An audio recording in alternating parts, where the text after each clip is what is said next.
ದೊಡ್ಡಯ್ಯ, ನೀನ್ ಯಾಕೆ ಇಲ್ಲಿಗೆ ಬರಕ್ ಹೋದೆ ದೊಡ್ಡಯ್ಯ? ನಿನ್ನ ಕುತ್ಕಲ್ ತಾಳಿ ಕಟ್ಟಿ ಬೇರೆ ಹುಡುಗಿ ಜೊತೆ ನಿಶ್ಚಿತಾರ್ಥ ಮಾಡ್ಕೊಳ್ತಿರೋ ರಾಹುಲ್ ತಲೆ ಮೇಲೆ ಅಕ್ಷತೆ ಹಾಕೋಕ್ ಬಂದಿದ್ದೀನಿ ದೊಡ್ಡಯ್ಯ. ಮತ್ತಿನೇನು, ಎಷ್ಟು ಆಸೆಯಿಂದ ನನ್ನ ಕೈಯಾರೆ ಮಾಡಿರೋ ಮದುವೆ ಹೀಗಾಗ್ತಿದ್ರೆ ಕೈ ಕಟ್ಕೊಂಡು ಕೂತ್ಕೋ ಅಂತೀಯ? ಯಾರೇ ಅಡ್ಡ ಬಂದ್ರು ಇವತ್ತು ನನ್ನ ಆವೇಶಕ್ಕೆ ಬಲಿಯಾಗ್ತಾರೆ ಹೊರತು ನಾನ್ ಮಾತ್ರ ಸುಮ್ಮನೆ ಇರಲ್ಲ. ದೊಡ್ಡಯ್ಯ ಬೇಡ ದೊಡ್ಡಯ್ಯ, ಆವೇಶ ಪಡ್ಬೇಡ. ನಾನೇ ಸರಸ್ವತಿ ಅಂತ ವಾಗ್ದೇವಮ್ಮಂಗ್ ಬಿಟ್ರೆ ಇನ್ನೆಲ್ರಿಗೂ ಗೊತ್ತಿದೆ. ಆದ್ರೆ ನಂಗೆ ರಾಹುಲ್ ಅವ್ರಿಗೆ ಮದ್ವೆ ಆಗಿದೆ ಅಂತ ತೇಜ್ ಅಣ್ಣಂಗ್ ಬಿಟ್ರೆ ಇನ್ಯಾರಿಗೂ ಗೊತ್ತಿಲ್ಲ. ನೀನೀಗ ಒಳಗ್ ಹೋಗಿ ಗಲಾಟೆ ಮಾಡಿದ್ರೆ ಈ ವಿಷಯ ಎಲ್ರಿಗೂ ಗೊತ್ತಾಗ್ಬಿಡುತ್ತೆ. ಹೇಳ್ದೆ ಇದ್ರೆ ನಿನ್ನ ಜೀವನ ನಾಶ ಆಗಿ ಹೋಗುತ್ತಮ್ಮ. ನಿನಗೆ ಹೇಗೆ ಅರ್ಥ ಮಾಡಿಸ್ಬೇಕು ನನಗೆ ಗೊತ್ತಾಗ್ತಿಲ್ಲ. ಹೇಳಿದ್ರೆ ಈ ಕುಟುಂಬನೇ ನಾಶ ಆಗ್ಬಿಡುತ್ತೆ ದೊಡ್ಡಯ್ಯ. ಅರುಣ್ ಪ್ರಸಾದ್ ಮಾವ ವಾಗ್ದೇವಮ್ಮನ್ ಮಧ್ಯೆ ದೂರ ಜಾಸ್ತಿ ಆಗೋಗುತ್ತೆ. ಅದ್ ನಂಗೆ ಇಷ್ಟ ಇಲ್ಲ ದೊಡ್ಡಯ್ಯ. ಹುಡುಗಿ ಇಬ್ರು ಉಂಗ್ರ ಬದಲಾಯಿಸ್ಕೊಳ್ಳಿ.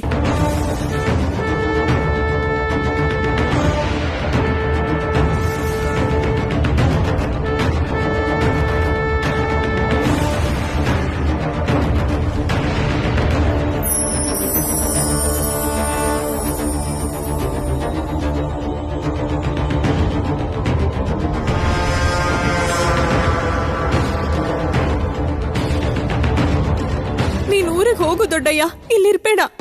ಎಲ್ಲ ಸರಿ ಹೋದ್ಮೇಲೆ ನಾನೇ ಬಂದ್ ಮಾತಾಡ್ತೀನಿ. ಏನ್ ಮಾತಾಡ್ತೀಯ? ನೀನ್ ಇಲ್ಲಿಗೆ ಬಂದಿದ್ದು ನಿನ್ನ ಗಂಡನ್ ಜೊತೆ ಸಂಸಾರ ಮಾಡೋದಕ್ಕೆ, ಅವನಿಗೆ ಇನ್ನೊಂದು ಮದುವೆ ಮಾಡ್ಸೋಕಲ್ಲ. ನಿನ್ ಕೈಯಲ್ಲಿ ಆಗಲ್ಲ ಅಂದ್ರೆ ನನಗ್ ದಾರಿ ಬಿಡು, ಆದ್ರೆ ಈ ನಿಶ್ಚಿತಾರ್ಥ ಆಗೋಕ್ ನಾನ್ ಬಿಡೋದಿಲ್ಲ. ಬೇಡ ದೊಡ್ಡಯ್ಯ, ನಿನ್ ಕಾಲಿಗೆ ಬೀಳ್ತೀನಿ, ಒಳಗಡೆ ಹೋಗ್ಬೇಡ. ನಿನ್ಗೇನ್ ಹುಚ್ಚಿಡ್ದಿದ್ಯಾ? ನಿನ್ನ ಗಂಡಂಗೆ ಇನ್ನೊಂದು ಹುಡುಗಿ ಜೊತೆ ನಿಶ್ಚಿತಾರ್ಥ ನಡೀತಾ ಇದ್ರೆ ಅದನ್ನ ತಡೆಯೋದ್ ಬಿಟ್ಟು ನೀನ್ ನನ್ನನ್ನು ತಡೀತಿದ್ಯಲ್ಲ. ಸೊಸೋ ಪಕ್ಕಕ್ ಬಾ, ನನ್ನನ್ನು ತಡಿಬೇಡ. ಇಲ್ಲ ದೊಡ್ಡಯ್ಯ, ನೀವ್ ನನ್ಗೆ ಏನ್ ಮಾಡಿದ್ರು ಪರವಾಗಿಲ್ಲ, ನಾನ್ ಮಾತ್ರ ನಿಮ್ಮನ್ನ ಒಳಗ್ ಹೋಗಕ್ ಬಿಡಲ್ಲ ಅಷ್ಟೇ. ನನ್ ಜೀವನಕ್ಕೆ ಏನಾದ್ರೂ ಪರವಾಗಿಲ್ಲ, ಆದ್ರೆ ಈ ಕುಟುಂಬದವರೆಲ್ಲ ಯಾವಾಗ್ಲೂ ಒಟ್ಟಾಗಿರ್ಬೇಕು. ನೋಡಿ ಅಮ್ಮ, ರಾಹುಲ್ ಅವರು ಉಂಗ್ರನ ಹಾಕ್ಸ್ಕೊಳಕ್ ಆಗದೆ ಇರೋದ್ರಿಂದ ಹುಡುಗಿಗೆ ಕುಂಕುಮ ಇಟ್ಟು ದೊಡ್ಡವರೇ ತಾಂಬೂಲ ಬದಲಾಯಿಸ್ಕೊಳ್ಳಿ. ಸರಿ ಪುರೋಹಿತ್ರೆ. ರಾಹುಲ್, ಪ್ರೀತಿ ಕುಂಕುಮ ಇಡಪ್ಪ.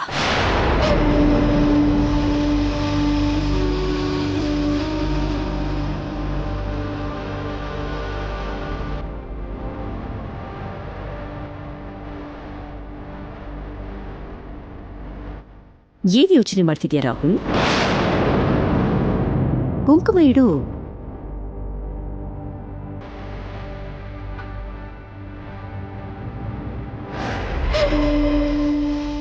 ರಾಹುಲ್,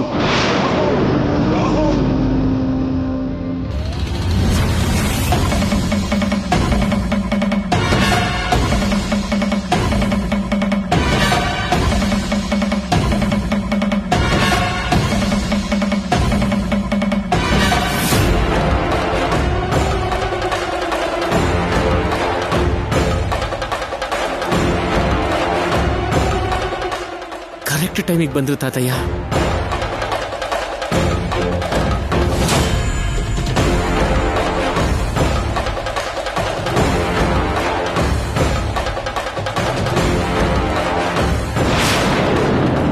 ಅಪ್ಪಾಜಿ ಬೇಡ.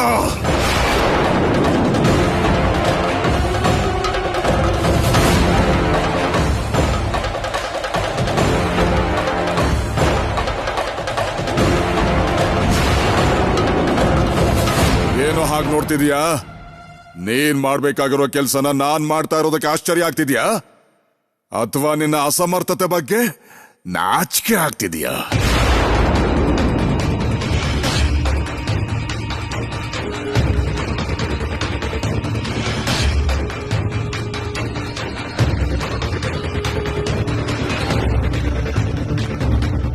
ನಿನ್ನ ಸ್ನೇಹಿತಂಗೆ ಅನ್ಯಾಯ ಆಯ್ತು ಅಂತ ಅಲ್ವಾ ಇಷ್ಟು ವರ್ಷ ನನ್ನನ್ನ ದೂರ ಇಟ್ಟೆ ನೀನು.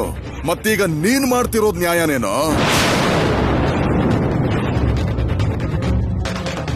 ನೀನು, ನಿನ್ನ ಹೆಂಡತಿ, ನಿನ್ನ ಕುಟುಂಬ ಎಲ್ಲರೂ ಸೇರಿ ನಿಮ್ಗೆ ಸಹಾಯ ಮಾಡಿರೋ ಕುಟುಂಬಕ್ಕೆ ಅನ್ಯಾಯ ಮಾಡಕ್ ನೋಡ್ತಾ ಇದ್ದೀರಾ. ಹಿಂದಾಗಿರೋ ತಪ್ಪನ್ನ ಸರಿ ಮಾಡ್ಕೊಳ್ಳೋದ್ ಬಿಟ್ಟು ಮತ್ತೆ ಅದೇ ತಪ್ಪು ಮಾಡ್ತೀರಾ. ಏನ್ ಅನ್ಯಾಯ? ಯಾವ್ದು ತಪ್ಪು? ಏನ್ ಮಾತಾಡ್ತಿದ್ದೀರಾ? ನಿಜ, ಇವತ್ತು ನೀವು ಈ ಸ್ಥಾನದಲ್ಲಿದ್ದೀರಿ ಅಂದ್ರೆ ಅದಕ್ಕೆ ಕಾರಣ ಯಾರು? ಜಗದೀಶ, ಉಮಾದೇವಿ.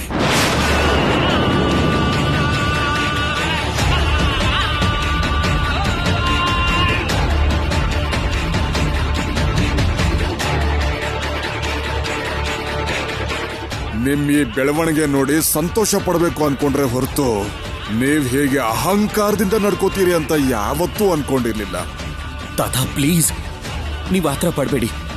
ಎಲ್ಲ ಆಮೇಲೆ ಮಾತಾಡಿದ್ರೆ ಆಯ್ತು. ನಿಮ್ಗೆ ಅರ್ಥ ಆಗೋ ಹಾಗೆ ಆಮೇಲೆ ಹೇಳ್ತೀನಿ. ದಯವಿಟ್ಟು ಈಗ ಗಲಾಟೆ ಮಾಡಬೇಡಿ. ಬನ್ನಿ ತಾತ. ಕೈ ಬಿಡೋ ತಾತ, ಅದ್ ಹಾಗಲ್ಲ ತಾತ. ಒಂದ್ಸಲ ನನ್ನ ಮಾತನ್ನ ಕೇಳಿ. ಈ ಗಲಾಟೆ ಬೇಡ ತಾತ. ಬನ್ನಿ ತಾತ. ಕೈ ಬಿಡೋ ಅಂದೆ. ತಾತ ಪ್ಲೀಸ್, ನನ್ನ ಒಂದ್ಸಲ ಮಾತನ್ನ ಕೇಳಿ. ಹೇಳಿದ್ರೆ ಅರ್ಥ ಆಗಲ್ವಾ ನಿನಗೆ?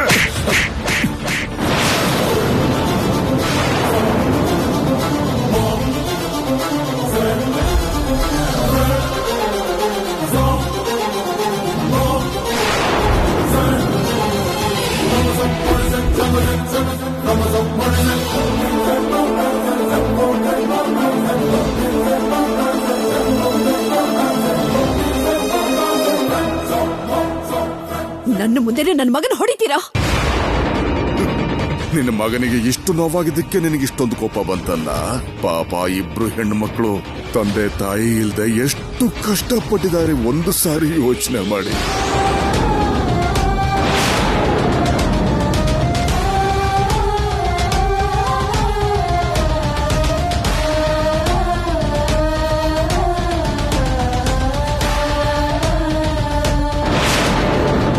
ನೋಡಿ,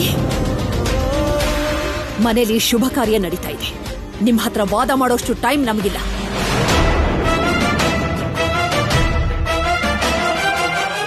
ನೀವ್ ಹೇಳ್ತಿರೋ ಸಹಾಯಕ್ಕೆ ನಾವೇನ್ ಮಾಡ್ಬೇಕು ಅಂತ ಹೇಳಿ.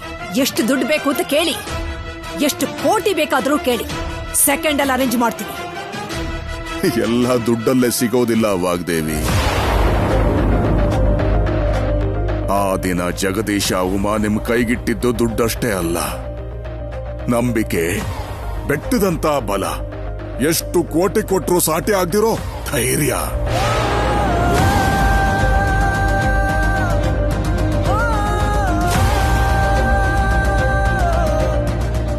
ಸರಸು ವಿಷಯದಲ್ಲೂ ಕೂಡ ಅದೇ ನ್ಯಾಯ ಸಿಗಬೇಕು. ನಿಮ್ಮ ಕುಟುಂಬಕ್ಕೆ ಸಿಕ್ಕಿರೋ ನಂಬಿಕೆ, ಬಲ, ಧೈರ್ಯ ಆ ಕುಟುಂಬಕ್ಕೂ ಸಿಗಬೇಕು. ಸರಸ್ವತಿ ಈ ಮನೆ ಸೊಸೆ ಆಗ್ಲೇಬೇಕು. ಸರಸು ರಾಹುಲ್ ಮದ್ವೆ ನಡಿಲೇಬೇಕು.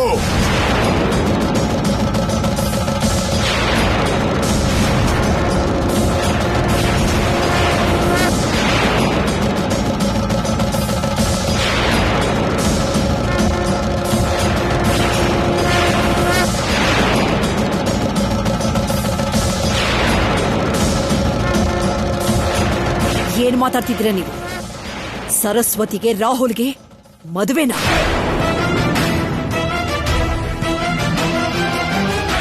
ಅವ್ರು ನನಗೆ ಮಾಡಿರೋ ಸಹಾಯ ದೊಡ್ಡದೆ. ನಾನಿಲ್ಲ ಅನ್ಲಿಲ್ವಲ್ಲ. ಹಾಗಂತ ಅವ್ರ ಸಹಾಯಕ್ಕೆ ಬದಲಾಗಿ ನನ್ನ ಮಗನ್ ಜೀವನನಾಗ್ಲಿ, ಇಷ್ಟು ವರ್ಷದ ನನ್ನ ಸ್ಟೇಟಸ್ ಆಗ್ಲಿ, ನನ್ನ ಸಾಮ್ರಾಜ್ಯನಾಗ್ಲಿ ಬಲಿ ಕೊಡಕ್ ರೆಡಿ ಇಲ್ಲ ನಾನು. ಯಾಕೆ ಬಲಿ ಕೊಡ್ಬೇಕು ವಾಗ್ದೇವಿ? ನೀನ್ ಏನ್ ಮಾತಾಡ್ತಿದ್ಯಾ ಅಂತ ನಿನಗೆ ಅರ್ಥ ಆಗ್ತಿದ್ಯಾ? ನನಗರ್ಥ ಆಗ್ತಾ ಇದೆ, ಆದ್ರೆ ನಿಮಗರ್ಥ ಆಗ್ತಾ ಇಲ್ವಲ್ಲ.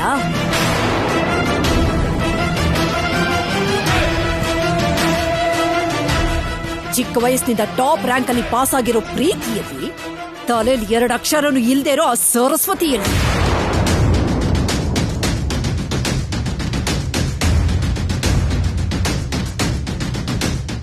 ತನ್ನ ಕಾಲ ಮೇಲೆ ತಾನು ನಿಂತು ಬಿಸ್ನೆಸ್ ಮಾಡೋ ಸಾಮರ್ಥ್ಯ ಇರೋ ಪ್ರೀತಿಯಲ್ಲಿ ತನ್ನ ಹೆಸರಲ್ಲಿರೋ 4 ಅಕ್ಷರ ಬರೆಯೋ ಗೊತ್ತಿಲ್ದಿರೋ ಸರಸ್ವತಿಯಲ್ಲಿ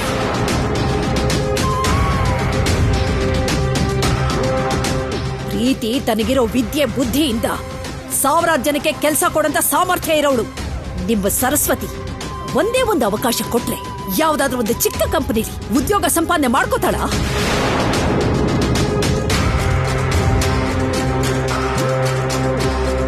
ನನ್ನ ರಾಹುಲ್ಗೆ ಪ್ರಾಜೆಕ್ಟ್ ಅಲ್ಲಿ ಎಲ್ಲ ರೀತಿಲೂ ಪ್ರೀತಿ ಸಹಾಯ ಮಾಡ್ತಾ ಇದ್ದಾರೆ. ಅದೇ ನಿಮ್ಮ ಸರಸ್ವತಿ ಪ್ರಾಜೆಕ್ಟ್ ಸ್ಪೆಲ್ಲಿಂಗ್ ಕೂಡ ಹೇಳೋಕ್ಕಾಗಲ್ಲ ಅವಳಿಗೆ. ಈ ಮನೆಗೆ ಅವಶ್ಯಕತೆ ಇರೋದು ಓದು, ಸಂಸ್ಕಾರ, ಜ್ಞಾನ ಎಲ್ಲದರಲ್ಲೂ ನಂಬರ್ 1 ಆಗಿರುವಂತ ಸೊಸೆ. ಅದನ್ನು ಬಿಟ್ಟು ಅಕ್ಷರ ಜ್ಞಾನನೇ ಇಲ್ದೇ ಇರುವಂತ ಒಂದು ಹಳ್ಳಿ ಹುಡುಗಿ ಅಲ್ಲ.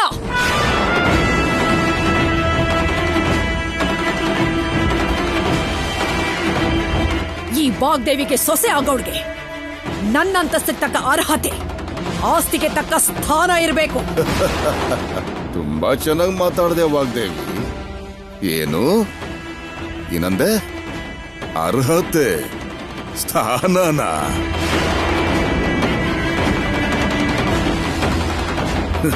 ಅವತ್ತು ಜಗದೀಶ ಉಮಾದೇವಿ ನಿಮ್ಗೆ ಸಹಾಯ ಮಾಡದೇ ಇದ್ದಿದ್ರೆ ನಿಮ್ಮ ಸ್ಥಾನ ಎಲ್ಲಿರ್ತಿತ್ತು ಅಂತ ಒಂದ್ಸಲ ಯೋಚನೆ ಮಾಡಿ. ನಿಮ್ಮ ಸ್ಥಾನ ಎಷ್ಟು ಪಾತಾಳದಲ್ಲಿರ್ತಿತ್ತು ಅಂತ ಅದನ್ನು ಮೊದಲು ತಿಳ್ಕೊಳ್ಳಿ.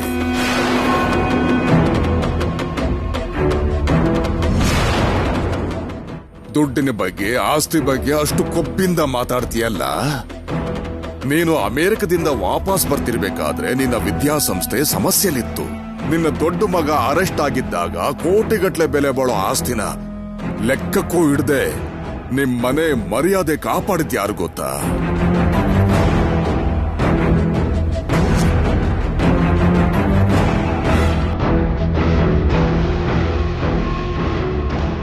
ಸರಸ್ವತಿ.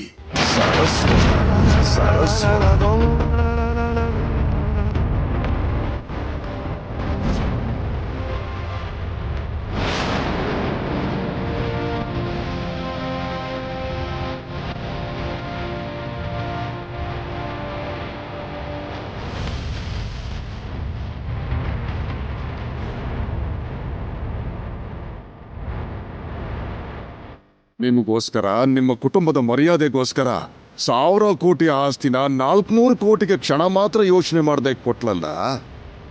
ದುಡ್ಡಿನ ಮೇಲೆ ಆಸೆ ಇಲ್ದಿರೋ ದೊಡ್ಡ ಗುಣ, ಅದನ್ನ ಮೀರ್ಸೋ ಸಂಸ್ಕಾರ, ಹೆಚ್ಚಿನ ಜ್ಞಾನ ಬೇರೆ ಯಾರಿಗಾದ್ರಿದ್ಯಾ? ಅಯ್ಯೋ ತಾತಯ್ಯ, ಆ ವಿಷಯ ಎಲ್ಲ ಹೇಳ್ಬಿಡಿ ಅಂತ ಹೇಳಿದ್ನಲ್ಲ. ರಾಹುಲ್, ಇವ್ರು ಹೇಳ್ತಿರೋದು ನಿಜನಾ?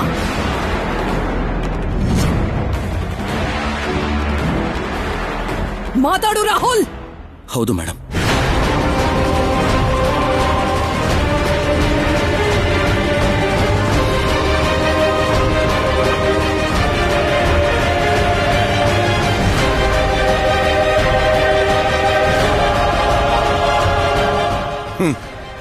ಈಗೇನಂತೀಯ ವಾಗ್ದೇವಿ? ಅವಳ ಅಪ್ಪ ಅಮ್ಮನ ಭಿಕ್ಷೆ ಮೇಲೆ ಕಟ್ಟಿರೋ ನಿನ್ನ ಸಾಮ್ರಾಜ್ಯನ ಈಗ ಕಾಪಾಡಿದ್ದು ನಮ್ಮ ಸರಸ್ವತಿ. ಆಗ ಅವರು, ಈಗ ಇವ್ರು ಯಾರು ಇಲ್ಲದೆ ಇದ್ದಿದ್ರೆ ಈಗ ನಿಮ್ಮ ಪರಿಸ್ಥಿತಿ ಹೇಗಿರ್ತಿತ್ತು ಅಂತ ಊಹೆ ಮಾಡ್ಕೊಳಕ್ಕೂ ಆಗಲ್ಲ.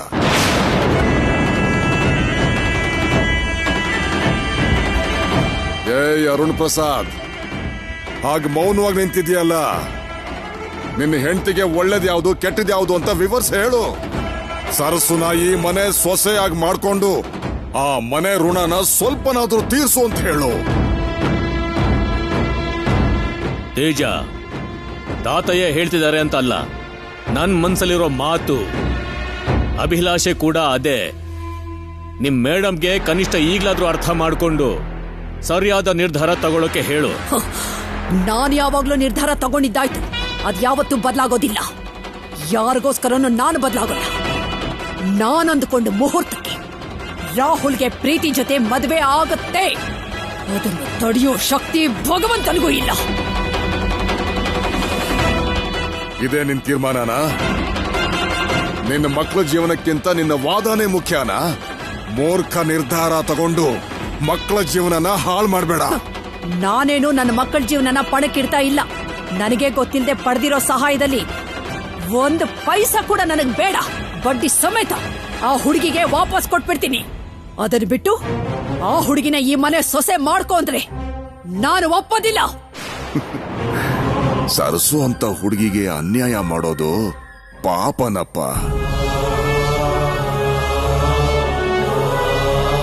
ಯಾವ ಆಸ್ತಿ ಅಂತಸ್ತು ನೋಡಿ ಇವತ್ತು ನೀವೆಲ್ಲ ಮೆರೀತಿದ್ದೀರೋ, ಅದೇ ಆಸ್ತಿ ಒಂದಲ್ಲ ಒಂದು ದಿನ ನಾಶ ಆಗಿ ಹೋಗುತ್ತೆ. ಆವಾಗ ನಿಮಗೆ ಬುದ್ಧಿ ಬರುತ್ತೆ. ತಾತ, ಅಪ್ಪಾಜಿ, ತಾತಯ್ಯ,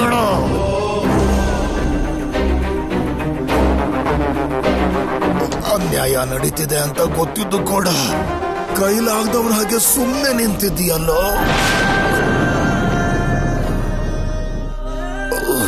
ತಾತಯ್ಯ, ನೀವು ಬನ್ನಿ, ನಿಧಾನ.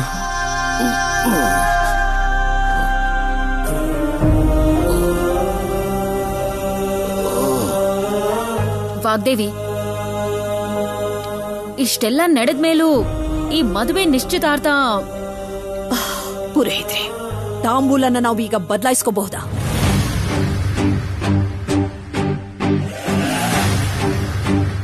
ಇಲ್ಲಮ್ಮ, ರಾಹುಕಾಲ ಬಂದ್ಬಿಟ್ಟಿದೆ. ಮತ್ತೆ ಒಳ್ಳೆ ಮುಹೂರ್ತ ಯಾವಾಗಿದೆ? ಅದು ನಾಳೆ ಮತ್ತು ನಾಡ್ದು ಒಂದು ಒಳ್ಳೆ ಮುಹೂರ್ತ ಇದೆ. ಅದನ್ ಬಿಟ್ರೆ 4 ತಿಂಗಳು ಶುಭ ಮುಹೂರ್ತವೇ ಇಲ್ಲ. ಆಂಟಿ, ನಾನು ಸ್ಟಾರ್ಟ್ ಮಾಡಿರೋ ಹೊಸ ಪ್ರಾಜೆಕ್ಟ್ಗೆ ಅಪ್ರೂವಲ್ ಬಂದಿದೆ. ನಾನು ಹೆಚ್ಚು ಡಿಲೇ ಮಾಡದೆ 10 ಡೇಸ್ ಅಲ್ಲಿ US ಹೋಗ್ಬೇಕು. ಸರಿ ಅಭಿ.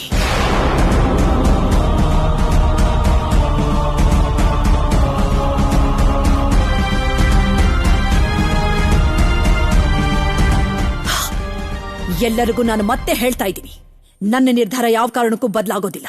ಇದೇ ನನ್ನ ಫೈನಲ್ ಡಿಸಿಷನ್. ಅಂಡರ್ಸ್ಟ್ಯಾಂಡ್?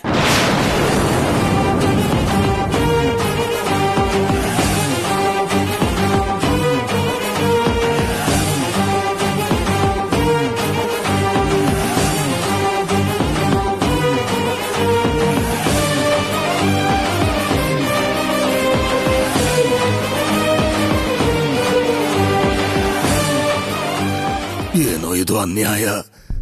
ಈ ಮನೆ ಸೊಸೆ ಹೆಸರು ಬದಲಾಯಿಸ್ಕೊಂಡು ಕೆಲಸದವಳಾಗಿದ್ದಾಳಲ್ಲ, ಮುಂದೆ ನಿಂತು ಮದುವೆ ಮಾಡಿಸ್ತು ನಾನು. ಈ ಅನ್ಯಾಯ ನೋಡ್ಬೇಕಾ? ಏನೋ ಇದು ಕರ್ಮ. ಸರ್ಸು ಅತ್ತೆ ಮನೇಲಿ ಎಲ್ರೂ ಮನ್ಸನ್ನ ಗೆದ್ದು ಸಂತೋಷವಾಗಿರ್ತಾಳೆ ಅನ್ಕೊಂಡಿದ್ದೆ. ಆದ್ರೆ ನೀನ್ ಫೋನ್ ಮಾಡೋವರೆಗೂ ಇಷ್ಟು ಕಷ್ಟದಲ್ಲಿದ್ದಾಳೆ ಅಂತ ನನಗೆ ಗೊತ್ತಿರ್ಲಿಲ್ಲ. ನಮ್ಮೆಲ್ರಿಗಿಂತ ಸರ್ಸು ಬಗ್ಗೆ ಹೆಚ್ಚು ಯೋಚನೆ ಮಾಡ್ತಿರೋದು, ನೋವು ಪಡ್ತಾ ಇರೋದು ನಮ್ ರಾಹುಲ್ ತಾತಯ್ಯ. ಅವನ್ ಎಷ್ಟು ಟಾರ್ಚರ್ ಅನುಭವಿಸ್ತಿದ್ದಾನೆ ಅಂತ ನನಗ್ ಮಾತ್ರ ಗೊತ್ತು. ಎಲ್ಲದಕ್ಕೂ ಸಾಕ್ಷಿಯಾಗಿ ನಿಲ್ಲೋದ್ ಬಿಟ್ಟು ಏನು ಮಾಡಕ್ಕಾಗ್ತಿಲ್ಲ. ಪಾಪ, ಈ ನಿಶ್ಚಿತಾರ್ಥ ನಿಲ್ಸೋದಕ್ಕೆ ಎಷ್ಟೆಲ್ಲ ಪ್ರಯತ್ನ ಮಾಡಿದಾನೆ ಗೊತ್ತಾ ಅವನು.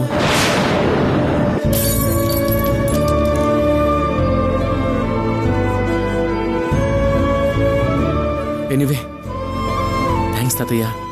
ನಾನು ಹೇಳ್ತಿದ್ದ ಹಾಗೆ ನೀವು ಬಂದಿದ್ದಕ್ಕೆ ಇವತ್ತು ನಿಶ್ಚಿತಾರ್ಥ ನಿಲ್ಸೋ ಹಾಗಾಯ್ತು. ಮುಂದೆ ನಿಂತು ಅವ್ರ ಮದುವೆ ಮಾಡಿಸಿರೋ ತಾತ ಕಣಪ್ಪ ನಾನು. ಎಷ್ಟು ಸಮಸ್ಯೆ ಇದೆ ಅಂತ ಗೊತ್ತಿದ್ದು ಬರ್ದೇ ಹೇಗಿರ್ಲಪ್ಪ. ಇಲ್ಲಿ ಇಂಥ ಪರಿಸ್ಥಿತಿ ಇದೆ ಅಂತ ನನಗೆ ಗೊತ್ತಿರ್ಲಿಲ್ಲ. ಇಲ್ದೇ ಇದ್ರೆ ಸರ್ಸುನ ನಾನು ಯಾವತ್ತೂ ಊರಿಗೆ ಕರ್ಕೊಂಡು ಹೋಗ್ತಿದ್ದೆ. ನೀವು ಕರೆದ್ರು ಸರ್ಸು ಬರ್ಬೇಕಲ್ಲ ತಾತಯ್ಯ.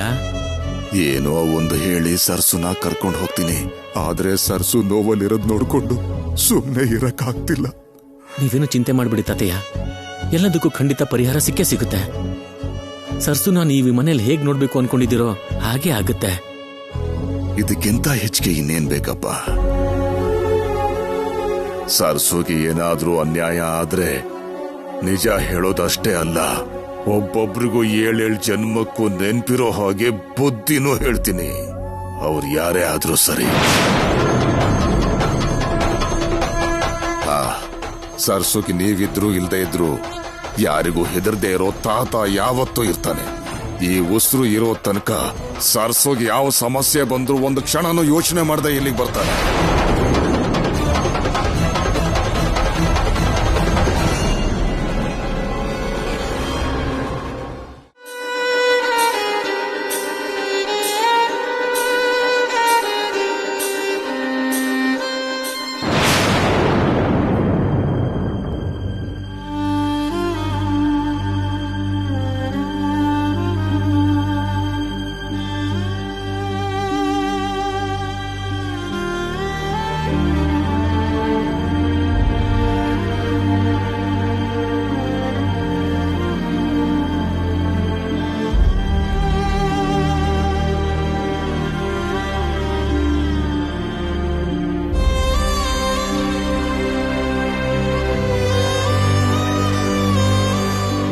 ಸರ್ಸು, ಏನಿದು? ಇದು ಚಿಕ್ಕ ಏಟಷ್ಟೇ, ನನಗೇನು ನೋವಾಗ್ತಿಲ್ಲ ಬಿಡು. ನೋಡ್ತಿರೋ, ಇನ್ನೊಂದೆರಡು ದಿನದಲ್ಲಿ ಗುರ್ತು ಇಲ್ಲದೆ ಮಾಯ ಆಗಿ ಹೋಗುತ್ತೆ. ಈ ಗಾಯ ಗುರ್ತಿಲ್ದೆ ಮಾಯ ಆಗಬಹುದು, ಆದ್ರೆ ನನ್ನಿಂದ ಈ ಗಾಯ ಆಯ್ತಲ್ಲ ಅನ್ನೋ ಸತ್ಯ ಜೀವನ ಪೂರ್ತಿ ನೋವು ಕೊಡ್ತಿರುತ್ತೆ ನನ್ಗೆ. ಸರ್ಸು, ನೀನು ಯೋಚನೆ ಮಾಡಬೇಕಾಗಿರೋದು ನನಗಾಗಿರೋ ಏಟಿನ ಬಗ್ಗೆ ಅಲ್ಲ, ಈಗ ತಪ್ಪಿರೋ ಗಂಡಾಂತರದ ಬಗ್ಗೆ.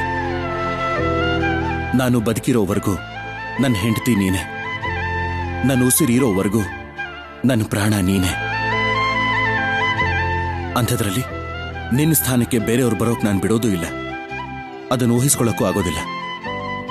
ಅದಕ್ಕೆ ಹೋಲಿಸ್ಕೊಂಡ್ರೆ ಈ ಏಟು ಅಷ್ಟು ದೊಡ್ಡದೇನಲ್ಲ. ನಾನು ಮಾಡಿರೋ ಕೆಲಸ ತಪ್ಪಲ್ವೇ ಅಲ್ಲ. ತಪ್ಪಲ್ದೆ ಇನ್ನೇನ್ ಹೇಳಿ ಇದು? ನಾನು ಈ ಮನೆಯಿಂದ ದೂರ ಹೋಗಿದ್ದೆ ತಾನೆ, ನನ್ನನ್ನು ಯಾಕೆ ಹುಡ್ಕೊಂಡ್ ಬಂದ್ರಿ ನೀವು? ಬರಲ್ಲ ಅಂತ ಹೇಳಿದ್ರು ಅದನ್ನ ಒಪ್ಕೊಳ್ದೆ ಯಾಕೆ ಕರ್ಕೊಂಡ್ ಬಂದ್ರಿ? ನನ್ ಪಾಡಿಗೆ ನನ್ನ ಇರೋಕ್ ಬಿಡ್ದೆ ಕಾವೇರಿ ಸಾಕ್ಷಿಯಾಗಿ ಯಾಕೆ ಮಾತು ತಗೊಂಡ್ರಿ? ಅಂದ್ರೆ ಏನ್ ಸರ್ಸು? ಯಾರು ಏನೇ ಅಂದ್ರು, ನಿನಗೇನೇ ಆದ್ರೂ ನಾನದನ್ನ ತಡಿಬಾರ್ದು ಅಂತ ಹೇಳ್ತಿದ್ಯಾ? ದೂರ ಹೊರಟೋಗಿದ್ಯಾ ಅಂತ ಎಲ್ಲದನ್ನು ಮರೆತುಬಿಟ್ಟು ಇನ್ನೊಂದು ಹುಡುಗಿ ಕುತ್ತಿಗೆಗೆ ತಾಳಿ ಕಟ್ಟು ಅಂತ ಹೇಳ್ತೀಯಾ? ನೀನ್ ಏನ್ ಮಾತಾಡ್ತಿದ್ಯಾ ಅಂತ ಅರ್ಥ ಆಗ್ತಿದ್ಯಾ? ಹಾಗಲ್ಲ ರಾಹುಲ್ ಅವರೇ, ವಾಗ್ದೇವಮ್ಮ ಅವ್ರ ಹಠ ಛಲ ನೋಡ್ತಿದ್ರೆ ಹೇಗಾದ್ರೂ ಪ್ರೀತಿ ಅವ್ರ ಜೊತೆ ನಿಮ್ ಮದ್ವೆ ಮಾಡ್ತಾರೆ ಅನ್ಸ್ತಿದೆ. ನೀವ್ ಹೇಳ್ತಿರೋ ಹಾಗೆ ಅಪಾಯ ತಪ್ಪು.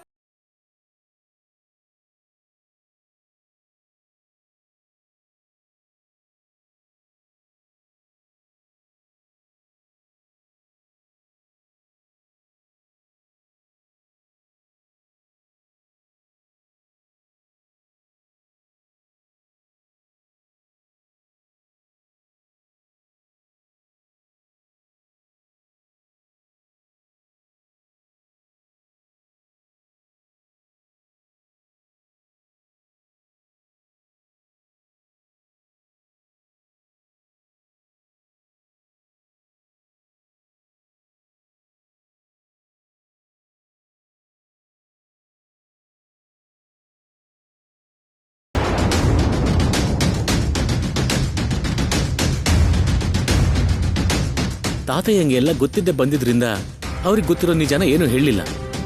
ಥ್ಯಾಂಕ್ ಯು ಸೋ ಮಚ್ ಅಣ್ಣ. ನನಗೆ ಬೇಕಾಗಿರೋದು ನಿನ್ ಥ್ಯಾಂಕ್ಸ್ ಅಲ್ಲ ರಾಹುಲ್, ನಿಮ್ಮಿಬ್ರು ಹ್ಯಾಪಿನೆಸ್.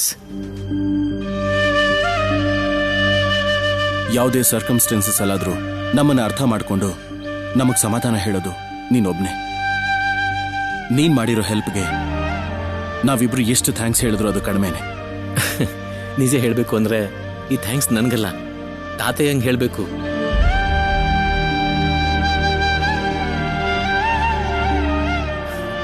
ಅವರು ಪರ್ಫೆಕ್ಟ್ ಟೈಮಿಗೆ ಬಂದು ಆರ್ಗ್ಯುಮೆಂಟ್ ಮಾಡಿದ್ದಕ್ಕೆ ಮುಹೂರ್ತ ಟೈಮ್ ಮಿಸ್ ಆಗೋಯ್ತು, ನಿಶ್ಚಿತಾರ್ಥ ಪೋಸ್ಟ್ಪೋನ್ ಆಯ್ತು. ನಿಮ್ ಪ್ರೀತಿ ಮೇಲೆ ನಿಮ್ಗಿಂತ ನನಗೆ ಹೆಚ್ಚು ನಂಬಿಕೆ ಇದೆ. ಆ ನಂಬಿಕೆನೆ ಯಾವ ಸಹಾಯ ಆದ್ರೂ ಸಾಹಸ ಆದ್ರೂ ಮಾಡೋದಕ್ಕೆ ಕಾರಣ ಆಗ್ತಿರೋದು.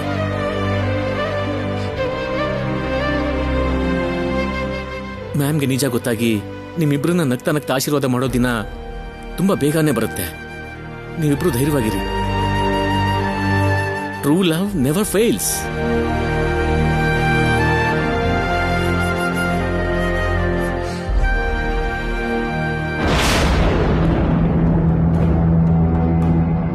ನೀನು ಅಮೆರಿಕದಿಂದ ವಾಪಸ್ ಬರ್ತಿರ್ಬೇಕಾದ್ರೆ ನಿನ್ನ ವಿದ್ಯಾಸಂಸ್ಥೆ ಸಮಸ್ಯೆಲಿತ್ತು. ನಿನ್ನ ದೊಡ್ಡ ಮಗ ಅರೆಸ್ಟ್ ಆಗಿದ್ದಾಗ ಕೋಟಿಗಟ್ಲೆ ಬೆಲೆ ಬಾಳೋ ಆಸ್ತಿನ ಲೆಕ್ಕಕ್ಕೂ ಹಿಡ್ದೆ ನಿಮ್ ಮನೆ ಮರ್ಯಾದೆ ಕಾಪಾಡಿದ್ಯಾರು ಗೊತ್ತಾ? ಸರಸ್ವತಿ.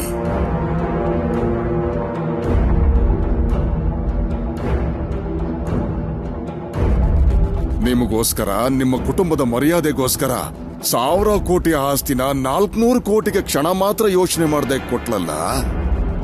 ದುಡ್ಡಿನ ಮೇಲೆ ಆಸೆ ಇಲ್ದಿರೋ ದೊಡ್ಡ ಗುಣ.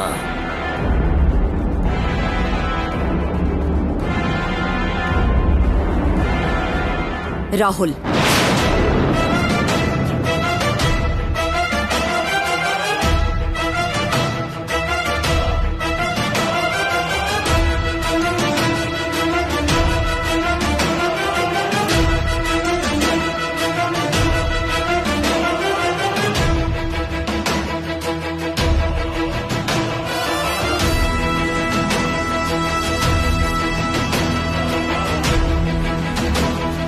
ಪೇನ್ ಕಡಿಮೆ ಆಯ್ತಾ?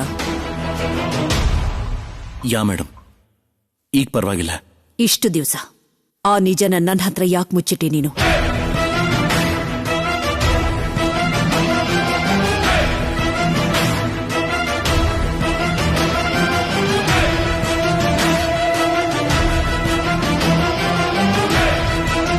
ಯಾವ ವಿಷಯ ಮೇಡಮ್? ಯಾವ ವಿಷಯನ? ಅಂದ್ರೆ ಇನ್ನೆಷ್ಟು ವಿಷಯ ನನ್ನ ಹತ್ರ ಸೀಕ್ರೆಟ್ ಆಗಿಟ್ಟಿದ್ಯಾ ನೀನು?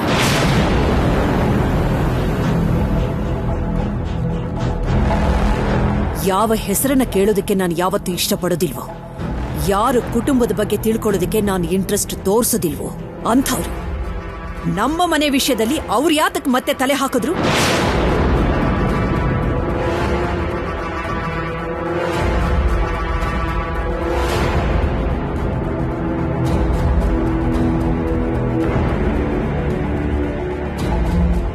ಇಷ್ಟೆಲ್ಲ ನಡೆದಿದೆ.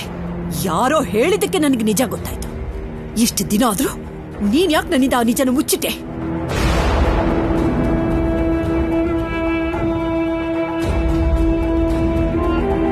ನಮ್ಮ ಇನ್ಸ್ಟಿಟ್ಯೂಷನ್ ಟ್ಯಾಕ್ಸ್ ಪ್ರಾಬ್ಲಮ್ ಇಂದ ಸೇವ್ ಮಾಡೋದಕ್ಕೆ ದುಡ್ಡು ಅರೇಂಜ್ ಮಾಡಿದೆ ಅಂತ ಹೇಳಿದಾಗ ಯಾರೋ ಫ್ರೆಂಡ್ ಹತ್ರ ನೀನ್ ಹೆಲ್ಪ್ ತಗೊಂಡಿದ್ಯಾ ಅನ್ಕೊಂಡಿದ್ದೆ.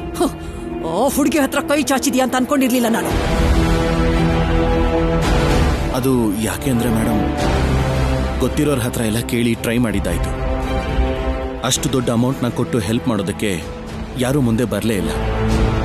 ಅದಕ್ಕೆ ಆ ಹುಡುಗಿ ಹೆಲ್ಪ್ ತಗೊಳ್ದೆ ಬೇರೆ ವಿಧಿ ಇರ್ಲಿಲ್ಲ ಮೇಡಮ್. ಏನ್ ವಿಧಿ ಇರ್ಲಿಲ್ಲ ನಿನಗೆ? ನಿನಗ್ ತೋಚಿದ್ದೇನ ಮಾಡೋದಲ್ವೋ? ಒಂದೇ ಒಂದು ಮಾತು ನೀನ್ ನನಗೆ ಹೇಳಿದಿದ್ರೆ ಬೇರೆ ಏನಾದ್ರೂ ನಾನು ವ್ಯವಸ್ಥೆ ಮಾಡ್ತಿದ್ದೆ. ನೀವು ಬರೋಕ್ ಮುಂಚೆನೆ ಇರೋ ಪ್ರಾಬ್ಲಮ್ನ ಕ್ಲಿಯರ್ ಮಾಡಬೇಕು ಅಂತ ಅನ್ಕೊಂಡೆ ಮೇಡಮ್.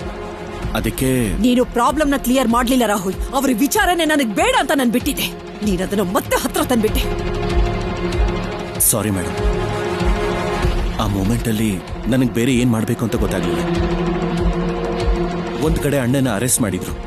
ಆ ಟೆನ್ಷನ್ ಅಲ್ಲಿ ಡ್ಯಾಡ್ಗೆ ಹಾರ್ಟ್ ಅಟ್ಯಾಕ್ ಆಯ್ತು. ನೆಕ್ಸ್ಟ್ ಡೇನೆ ನೀವು ಇಂಡಿಯಾಗೆ ಬರ್ತಾ ಇದ್ರಿ. ಅದಕ್ಕೆ ಬೇರೆ ಯಾವ ದಾರಿನೂ ಇಲ್ದೆ ಹೀಗ್ ಮಾಡ್ಬೇಕಾಗ್ ಬಂತು. ದಾರಿ ಇಲ್ದೆ ಅಲ್ಲ ಕಣೋ, ನಿನಗ್ ಹುಡುಕೋದಕ್ಕಾಗದೆ ನಿನ್ನ ಕಣ್ಣು ಕುರುಡಾಗಿತ್ತು ಅಂತ ಹೇಳು. ಹೌದು, ಎಲ್ಲೋ ದೂರದಲ್ಲಿದ್ದ ಆ ಹುಡುಗಿಗೆ ನಮ್ಮ ಮನೇಲಿ ಪ್ರಾಬ್ಲಮ್ ಇದೆ ಅನ್ನೋದು ಹೇಗೋ ಗೊತ್ತಾಯ್ತು ಅವಳಿಗೆ. ಆ ಹುಡುಗಿ ಇದೇ ಊರಲ್ಲಿ ಇದ್ದಾಳೆ ಅಂತಾಯ್ತು. ಹೌದು, ಅವಳೇನಾದ್ರೂ ಇಲ್ಲಿಗೆ ಬಂದಿದ್ಲಾ?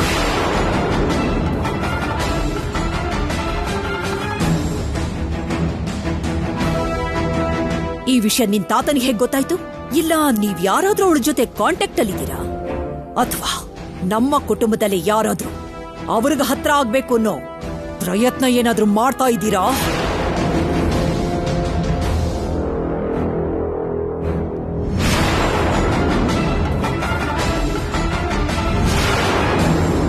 ನನಗೆ ಗೊತ್ತಿಲ್ಲದೆ ಈ ಮನೇಲಿ ಏನಾದ್ರೂ ನಡೀತಾ ಇದೆಯಾ? ನಿಜ ಏನು ಅಂತ ಹೇಳು ರಾಹುಲ್. ಈ ಮನೇಲಿ ನನಗೆ ಗೊತ್ತಿಲ್ಲದೆ ಯಾರ್ಯಾರೋ ಏನೇನೋ ವ್ಯವಹಾರ ಮಾಡ್ತಿದ್ದಾರೆ ಅಂತ ಆಯ್ತು. ತೇಜ, ಏನಾದ್ರೂ ಕೇಳಬೇಕು ಅನ್ಕೊಂಡ್ರೆ ನೇರವಾಗಿ ಮಾತಾಡೋದಕ್ಕೆ ಹೇಳು. ಅದನ್ ಬಿಟ್ಟು ಹೀಗೆ ಮನ್ಸಿಗೆ ಬಂದಿರೋ ಅನುಮಾನದಿಂದ ಅಲ್ಲ. ಆ ಕುಟುಂಬದ ಬಗ್ಗೆ ಯೋಚನೆ ಮಾಡೋರು, ಅವ್ರ ಬಗ್ಗೆ ಕನಿಕರ ತೋರ್ಸೋರು ಈ ಮನೇಲಿ ಯಾರು ಅನ್ನೋದು ಎಲ್ಲರಿಗೂ ಗೊತ್ತು. ಅದನ್ನೇ ಪ್ರತ್ಯೇಕವಾಗಿ ಕೇಳೋದು. ಅಂದ್ರೆ ಏನು? ಸರ್ಸು ಹತ್ರ ಸಹಾಯ ಮಾಡು ಅಂತ ಕೇಳಿದ್ದು, ನನ್ ತಂದೆನ ಮನೆಗ್ ಬಾ ಅಂತ ಕರೆದಿದ್ದು ನಾನೇ ಅಂತ ಅನ್ಕೊಂತಿದ್ದಳ ನಿಮ್ ಮೇಡಮ್ಮು? ಯಾವ್ದಾದ್ರೂ ಸರಿ, ನೇರವಾಗಿ ಮಾತಾಡೋದು, ಅನ್ಕೊಂಡಿದ್ನ ಮಾಡೋದ್ ಬಿಟ್ಟು ಬೇರೆಯವ್ರ ಸಹಾಯ ತಗೊಳ್ಳೋ ಅಭ್ಯಾಸ ನನಗಿಲ್ಲ. ಇಂಥ ಯೋಚನೆನೇ ನನಗಿದ್ದಿದ್ರೆ ಮನೆ ಪರಿಸ್ಥಿತಿ ಬೇರೆ ತರನೇ ಇರ್ತಿತ್ತು ಅಂತ ಹೇಳು ತೇಜ. ಹಾಗಿದ್ದಾಗ ಅವ್ರಿಗೆ ನಮ್ ಬಗ್ಗೆ ಹೇಗ್ ಗೊತ್ತಾಯ್ತು? ಮ್ಯಾಮ್, ಮೇ ಬಿ ನಮ್ಮ ಇನ್ಸ್ಟಿಟ್ಯೂಟ್ ಬಗ್ಗೆ ಮೀಡಿಯಾದವರು ಕವರ್ ಮಾಡ್ತಿದ್ದಾಗ ಆ ವಿಷಯನ ಟಿವಿಲಿ ನೋಡಿರ್ಬೇಕು. ಅದಕ್ಕೆ ಈ ಊರಿಗೆ ಬಂದು ಸಹಾಯ ಮಾಡಿರ್ಬೇಕು. ಅದನ್ನೇ ಯಾಕೆ ಮಾಡಿದ್ರು ಅಂತ ಕೇಳ್ತಾ ಇದ್ದೀನಿ. ನಾವು ಕೇಳ್ದೆ ಹೋದ್ರು ಅವ್ರು ಸಹಾಯ ಮಾಡ್ಬೇಕು ಅನ್ನೋ ಅಗತ್ಯ ಏನಿತ್ತು ಅವ್ರಿಗೆ? ಅಗತ್ಯ ಅಲ್ಲ, ಸಹಾಯ ಮಾಡೋ ಅಭ್ಯಾಸ. ಸಹಾಯ ಮಾಡೋದು ಆ ಕುಟುಂಬಕ್ಕೆ, ಕೈ ಚಾಚೋದು ನಮ್ಗೆ ಹೊಸದೇನು ಅಲ್ಲ ಅಂತ ಹೇಳು ತೇಜ ನಿಮ್ ಮೇಡಮ್ಗೆ. ಒಂದು ಸಾರಿ ಕೈ ಚಾಚಿದಿಕ್ಕೆ ಇಲ್ಲಿವರೆಗೂ ನಾನು ಅನುಭವಿಸ್ತಿರೋ ಕಷ್ಟ ನನಗ್ ಸಾಕು. ಮತ್ತೆ ಮತ್ತೆ ಅದೇ ಕಷ್ಟನ ಅನುಭವಿಸುವಂತ ಶಕ್ತಿ ನನಗಿಲ್ಲ. ಸಹಾಯನೂ ಕೂಡ ಸಮಸ್ಯೆಯಾಗಿ ನೋಡೋರು ನಮ್ಮನೇಲಿ ಬಿಟ್ರೆ ಬೇರೆ ಎಲ್ಲೂ ಸಿಗಲ್ಲ. ಮಾಡಿರೋ ಸಹಾಯನ ಪದೇ ಪದೇ ನೆನಪು ಮಾಡ್ಕೊಳ್ಳೋದು, ಇಲ್ದಿರೋ ನೋವನ್ನ ಫೀಲ್ ಮಾಡ್ಕೊಳ್ಳೋದು, ಋಣದ ಬಗ್ಗೆ ಲೆಕ್ಚರ್ನ ಕೊಡೋರು ಕೂಡ ಇಲ್ಲೇ ಇದಾರೆ ಅನ್ನೋದನ್ನ ಸ್ವಲ್ಪ ನೆನಪಿಸು ತೇಜ.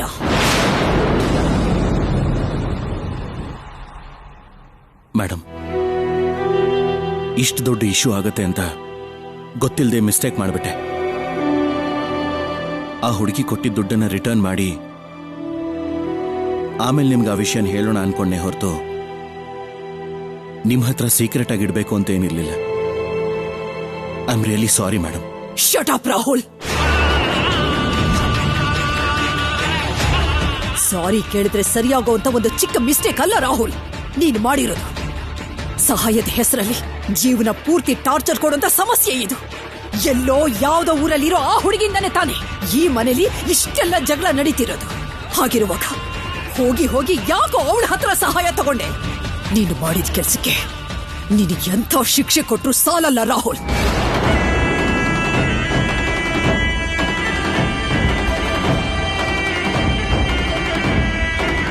ನೋಡು, ಈ ಮನೇಲಿ ಒಂದಾದ ಮೇಲೆ ಒಂದು ನಡೀತಿರೋಂತ ಇಶ್ಯೂ ಸಾಕು ರಾಹುಲ್. ಈಗ ಏನೇ ಗಲಾಟೆ ನಡೆದ್ರು ಅದು ನಿನ್ನ ಮದ್ವೆ ಮೇಲೆ, ನವ್ಯನ ಮದ್ವೆ ಮೇಲೆ ರಿಫ್ಲೆಕ್ಟ್ ಆಗೋದು ಯಾವ ಕಾರಣಕ್ಕೂ ನನಗಿಷ್ಟ ಇಲ್ಲ. ಅದಕ್ಕೆ ಈ ಒಂದು ಸಾರಿ ಮಾತ್ರ ನಿನ್ನನ್ನು ಕ್ಷಮಿಸ್ತಾ ಇದ್ದೀನಿ.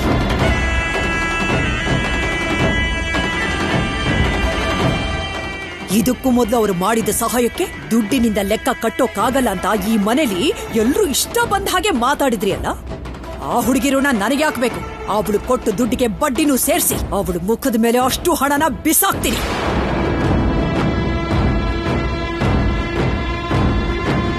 ನನ್ನ ಮನೇಲಷ್ಟೇ ಅಲ್ಲ, ಹೊರಗಡೆ ಕೂಡ ಆ ಹುಡುಗಿ ಮಾಡಿದ ಸಹಾಯದ ಬಗ್ಗೆ ಯಾರು ಮಾತಾಡದಿರೋ ಹಾಗೆ ಮಾಡ್ತೀನಿ. ರಾಹುಲ್, ಈಗ ನಿನ್ನ ಕ್ಷಮಿಸಿದ್ದೀನಿ ಅಂತ ನೀನ್ ಅಡ್ವಾಂಟೇಜ್ ತಗೋಕೂಡ್ದು. This is my last warning.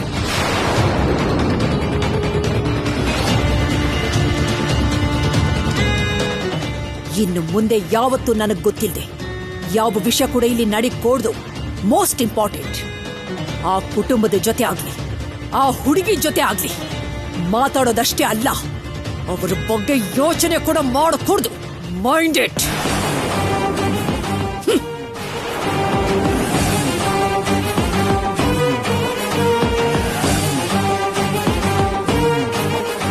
Thank God, ಇಷ್ಟು ದೊಡ್ಡ ಇಶ್ಯೂನ ಮ್ಯಾಮ್ ಇಷ್ಟೊಂದು ಸಿಂಪಲ್ ಆಗಿ ಎಕ್ಸ್ಕ್ಯೂಸ್ ಮಾಡ್ತಾರೆ ಅನ್ಕೊಂಡಿರ್ಲಿಲ್ಲ. ಮದುವೆ ಅವಸರದಲ್ಲಿ ಇದ್ದಿದ್ದಕ್ಕೆ ಸರಿ ಹೋಯ್ತು, ಇಲ್ಲಿದ್ರೆ ನಮ್ ಕತೆ ಎಲ್ಲ ಅಷ್ಟೇ. ಅಮ್ಮ ಸರ್ಸು,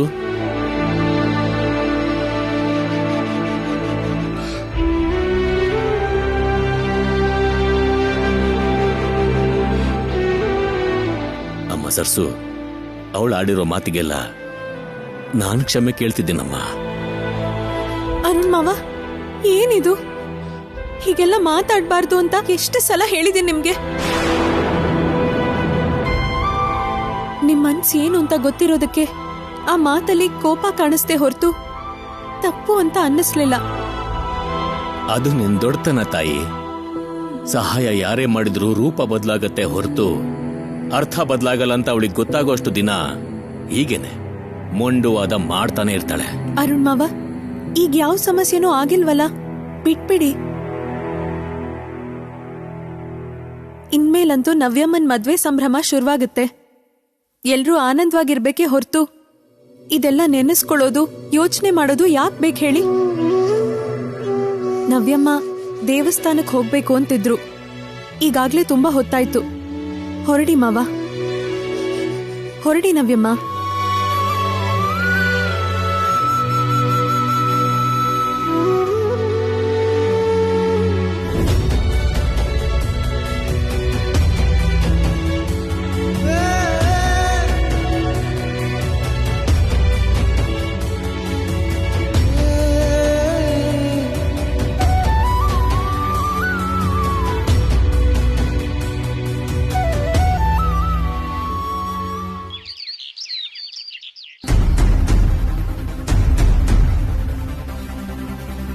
ಚಕ್ರಿ, ಚಕ್ರಿ, ನಿನ್ನೆ ಮೇಡಮ್ ನಾನು ಕರೀತಿರೋದು ಕೇಳಿಸ್ತಾ ಇಲ್ವಾ? ಏನಂತ ಯೋಚನೆ? Sorry madam. ದೇವಸ್ಥಾನದಲ್ಲಿ ಪೂಜೆಗೆ ಎಲ್ಲ ಏರ್ಪಾಡು ಮಾಡಾಯ್ತಾ? Yes madam. ಈಗಷ್ಟೇ ಪುರೋಹಿತರ ಹತ್ರ ಮಾತಾಡಿದೆ, ಎಲ್ಲ ರೆಡಿ ಇದೆ ಅಂತಂದ್ರು ಮೇಡಮ್. ಓಕೆ, ಒಂದ್ಸಾರಿ ಪ್ರೀತಿ ಮದರ್ಗೆ ಕಾಲ್ ಮಾಡು. ಸರಿ ಮೇಡಮ್.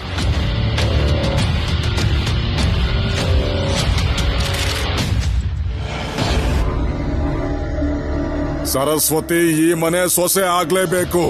ಸರಸು ರಾಹುಲ್ ಮದ್ವೆ ನಡಿಲೇಬೇಕು. ತಾತಯ್ಯ ಹೇಳ್ತಿದ್ದಾರೆ ಅಂತ ಅಲ್ಲ, ನನ್ ಮನ್ಸಲ್ಲಿರೋ ಮಾತು ಅಭಿಲಾಷೆ ಕೂಡ ಅದೇ.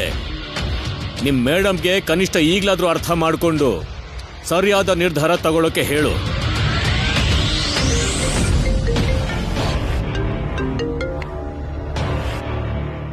ಹಾಯ್ ವಾಗ್ದೇವಿ.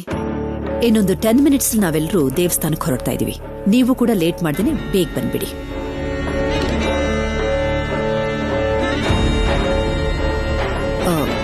ಹಲೋ ಪ್ರಿಯಾ, ಆಯುದೇರ್? ಯಾವಾಗ್ದೇವಿ? ಸರಿ. ಏನಾಯ್ತು Priya? Is everything all right? ಏನ್ ಹೇಳ್ಬೇಕು ಅಂತ ಗೊತ್ತಾಗ್ತಿಲ್ಲ ವಾಗ್ದೇವಿ. ನಾವು ನಮ್ಮ ಮಕ್ಕಳಿಗೆ ಮದ್ವೆ ಮಾಡ್ಬೇಕು ಅಂತ ಯೋಚನೆ ಮಾಡಿದ ದಿನದಿಂದಾನು ಚಿಕ್ಕದೋ ದೊಡ್ಡದೋ ಏನೋ ಒಂದ್ ಪ್ರಾಬ್ಲಮ್ ಬರ್ತಾನೆ ಇದೆ.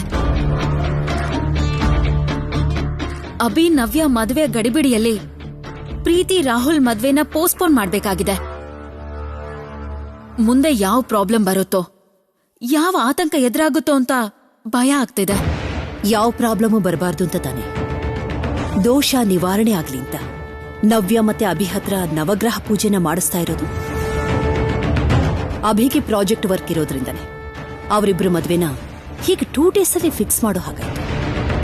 ರಾಹುಲ್ ಪ್ರೀತಿ ಇವರಿಬ್ರ ಜಾತಕ ಮುಹೂರ್ತ ಸರಿ ಬರ್ದೇ ಇದ್ದಿದ್ರಿಂದನೇ ಮದ್ವೆನ ಪೋಸ್ಟ್ಪೋನ್ ಮಾಡಿದ್ದು. That's it. ಇದರಲ್ಲಿ ನಾವು ಪ್ಲಾನ್ ಮಾಡಿದ್ದೇನೂ ಇಲ್ವಲ್ಲ. ಎಲ್ಲ ಶಾಸ್ತ್ರದ ಪ್ರಕಾರ ಪದ್ಧತಿ ಪ್ರಕಾರನೇ ನಡೀತಾ ಇದೆ. ನವ್ಯ ನನಗಿರೋ ಒಬ್ಬಳೇ ಮಗಳು, ನನ್ನ ಪ್ರಿನ್ಸೆಸ್. ಅವಳು ಮದ್ವೆನ ತುಂಬಾ ಗ್ರ್ಯಾಂಡ್ ಆಗಿ ಮಾಡಬೇಕು ಅಂತ ಎಷ್ಟೆಷ್ಟು ಪ್ಲಾನ್ ಮಾಡಿದ್ದೆ. ಆದ್ರೆ ಈಗದಕ್ಕೆ ಚಾನ್ಸೇ ಇಲ್ಲ. ಒಬ್ಳೆ ಹೆಣ್ಮಗಳ ತಾಯಿಯಾಗಿ ನಿನಗಿಂತ ಹೆಚ್ಚಾಗಿ ಈ ಮದುವೆ ಬಗ್ಗೆ ನಾನ್ ಫೀಲ್ ಮಾಡ್ತಿದ್ದೀನಿ. ಬಟ್ ಅಭಿ ಅಂತ ಒಳ್ಳೆ ಹುಡುಗ ನನಗಳಿಯ ಆಗ್ತಿದ್ದಾನೆ ಅನ್ನೋ ಹ್ಯಾಪಿನೆಸ್ ಮುಂದೆ ಈ ನೋವು, ಫೀಲಿಂಗ್ಸ್ ಎಲ್ಲ ನಥಿಂಗ್. ಅಭಿ ನವ್ಯ ಮದ್ವೆಲಿ ಮಿಸ್ ಆಗೋ ಸಡಗರ, ಸಂಭ್ರಮ ಎಲ್ಲ ರಾಹುಲ್ ಮದ್ವೆಲಿ ಜಮ್ ಅಂತ ಜಮಾಯಿಸ್ಬಿಡೋಣ. ಶ್ಯೂರ್ ವಾಗ್ದೇವಿ. ಅಭಿ ಪ್ರಾಜೆಕ್ಟ್ ಪೂರ್ತಿ ಆಗ್ತಿದ್ದ ಹಾಗೆ ಇಂಡಿಯಾ ಕರ್ಕೊಂಡ್ ಬಂದು ನಮ್ ರಿಲೇಟಿವ್ಸ್ ಫ್ರೆಂಡ್ಸ್ನೆಲ್ಲ ಕರೆದು ಗ್ರ್ಯಾಂಡ್ ಆಗಿ ರಿಸೆಪ್ಷನ್ ಮಾಡೋಣ. Yeah, that will be better. ನೀನು ಟೆನ್ಷನ್, ಭಯ ಏನು ಇಟ್ಕೊಳ್ದೆ ರಿಲ್ಯಾಕ್ಸ್ ಆಗಿರು. Everything will be fine. ಈ ವಾಗ್ದೇವಿ ಮಾತು ಕೊಟ್ಟ ಮೇಲೆ ಎಲ್ಲ ನಡಿಲೇಬೇಕು ಅಷ್ಟೇ. You don't worry. Okay Vagdevi, thanks for everything. ನಾನ್ ಏನೇ ಮಾಡಿದ್ರು, ಏನೇ ಯೋಚನೆ ಮಾಡಿದ್ರು ಮಕ್ಕಳ ಭವಿಷ್ಯಕ್ಕೋಸ್ಕರನೇ. Yeah, I know. Okay then, ಬೇಗ ಹೊರಟು ಬಂದ್ಬಿಡಿ. I shall see you there. Bye. Priya, ಇಲ್ಲೇನ್ ಮಾಡ್ತಿದ್ಯಾ? ವಾಗ್ದೇವಿ ಫೋನ್ ಮಾಡಿದ್ಲು, ಟೆಂಪಲ್ಗೆ ಬೇಗ ಬಾ ಅಂತ ಹೇಳಿದ್ಲು. ಓಕೆ, ಬಾ ಹೋಗೋಣ. ಎಲ್ಲರನ್ನೂ ಬೇಗ ರೆಡಿಯಾಗಿ ಬರೋಕ್ ಹೇಳು. ನಾವು ಬೇಗ ಹೊರಡ್ಬೇಕು. Okay madam.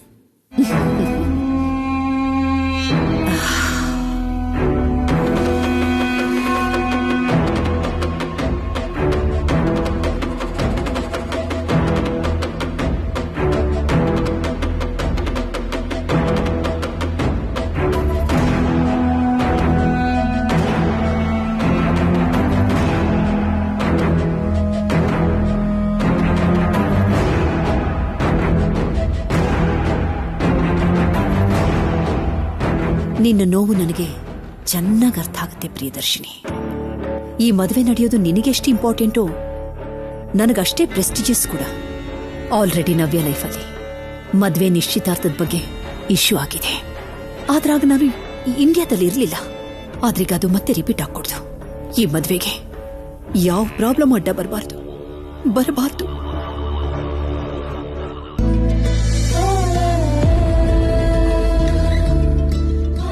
ಒಳ್ಳೆ ದಂತದ ಗೊಂಬೆ ಹಾಗಿದ್ದೀರಾ ನವ್ಯಮ್ಮ. ಇವತ್ ನಿಮ್ಗೆ ನನ್ ದೃಷ್ಟಿನೇ ತಾಗೋ ಹಾಗಿದೆ. ನಾನು ಬಂಗಾರದ ಗೊಂಬೆ ಆದ್ರೆ ನೀನು ಚನ್ನಪಟ್ಟಣದ ಗೊಂಬೆ. ಇಲ್ಲ, ಮದ್ವೆ ನಿಮ್ದಾಗಿರೋದ್ರಿಂದ ಹೊಗಳಿಕೆನು ನೀವೇ ತಗೋಬೇಕು, ಯಾರಿಗೂ ಕೊಡ್ಬಾರ್ದು ನವ್ಯಮ್ಮ. ಸರಿ, ಹಾಗಾದ್ರೆ ನಾನ್ ಹೊಗಳಿಗೆ ತಗೋತೀನಿ, ನೀನು ನಿಜ ಒಪ್ಕೋ. ನಿಮ್ ಹತ್ರ ಮಾತಾಡೋದೇ ಕಷ್ಟ ನವ್ಯಮ್ಮ.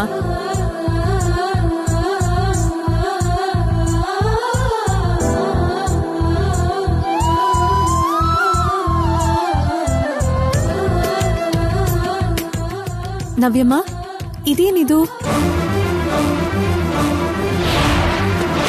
ರಿಪೋರ್ಟ್ಸ್ ಬಂತು ಆ್ಯಂಡ್ ಎವ್ರಿಥಿಂಗ್ ಇಸ್ ಪರ್ಫೆಕ್ಟ್. ಇನ್ನು ನಮ್ಮ ಮದುವೆಗೆ ಯಾವ ಪ್ರಾಬ್ಲಮೂ ಇಲ್ಲ. I am eagerly waiting to tie the knot and fly to US.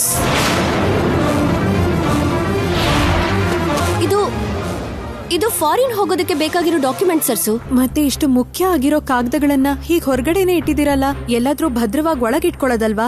ಹಾ, ಸರಿ ಸರಿ. ನವ್ಯಮ್ಮ, ನೀವೇನು ಅನ್ಕೊಳ್ದೆ ಇದ್ರೆ ನಿಮ್ಮನ್ನ ಒಂದ್ ವಿಷಯ ಕೇಳಲಾ? ಕೇಳು ಸರ್ಸು. ಈ ಮದ್ವೆ ಮಾಡ್ಕೊಳ್ಳೋದು ನಿಮ್ಗಿಷ್ಟ ಇದ್ಯಾ?